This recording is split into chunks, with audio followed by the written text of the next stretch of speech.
และก็จะฟีสตาร์บัญชีในการประกวดปีโลกอัญญากระดานนกวัดเทศ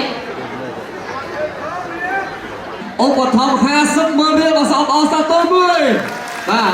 ឧបត្ថម្ភជូនដល់ខណ្ឌក្លារៀន50 ម៉ឺនเตรียมប្រំប្រកួត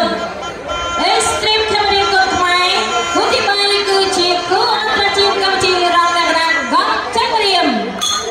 ទឹកទី1រង្វាន់ទឹកទី1រង្វាន់គ្រូពិសេសគូអន្តរជាតិគូទី3បាទគូនេះបងប្អូនគិតថាអត់បានមកទឹកទេរួចក៏ខ្ញុំគិតថាគូនេះយ៉ាងតិចគឺ2ទឹកចូលខាងខ្លារៀមអូយខាងខ្លារៀមបាទក្រោយពីលោកគ្រូដាក់ពីនេះគឺឃើញថាបាច់ល្អណាស់បាទគាត់ជួយសិនរបស់កាន់យ៉ាល់កាន់យ៉ាល់បីក្រោមមួយបាល់ដៃ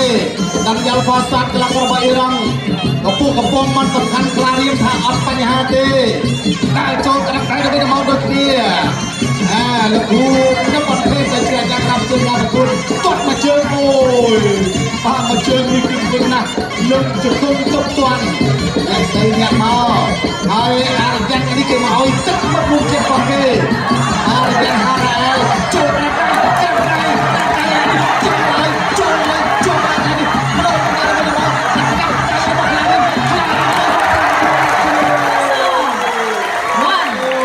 Terima kasih kerana menonton!